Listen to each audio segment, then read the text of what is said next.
अल्प बयसर झील मान प्रेम जाल फसई बाहा हेइथिबा पुओ मानक पई पदे कहूची। संसार विषय किछि जानि नथिबा झील खास तमको विश्वास करी निज परिवार को अलगा करी तम परिवार सहित मिसिबार प्रयास करी थाए। जो झील घरे काम कौन जानू नथिला से तम घरे प्रत्येक काम करू थाए।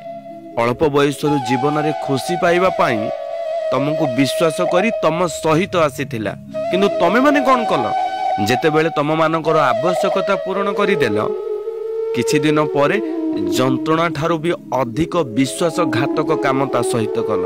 अरे झीटी अल्प बयसरू जो समय से खुशी रे बुलिबा कथा से समय तमे ता हाथ रे छुआ धरई देल।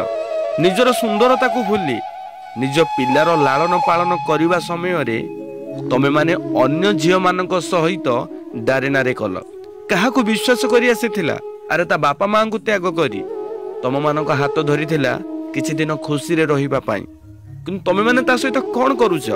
निज मां भौणी कथारे पड़ी निज स्त्री को गाली सहित माड़ भी मारुछ, यौतुकर निर्यातना दउछ। कोन भूल करिथिला से? अरे अल्प बयस हेइथिला तमे माने ताको एते विश्वास कथा कहूथिलो जे से तम विश्वास रे विष न देई ता बापा मां को विष देई तम पाखु आसीथिला। शेष रे फल तमे ताको एया देल। जेबे नुआ नुआ आसीथिला ना से तुमको बहुत भल लागुथिला, जेतेबेले गोटे छुआटे हेई गला ना से तुमको अदरकारी लागिला। जहाँ भी भाई भूल करिछ ना निज भूल को सुधारी निज स्त्री को घरे रखी निज माँ भली अधिक सम्मान दियो।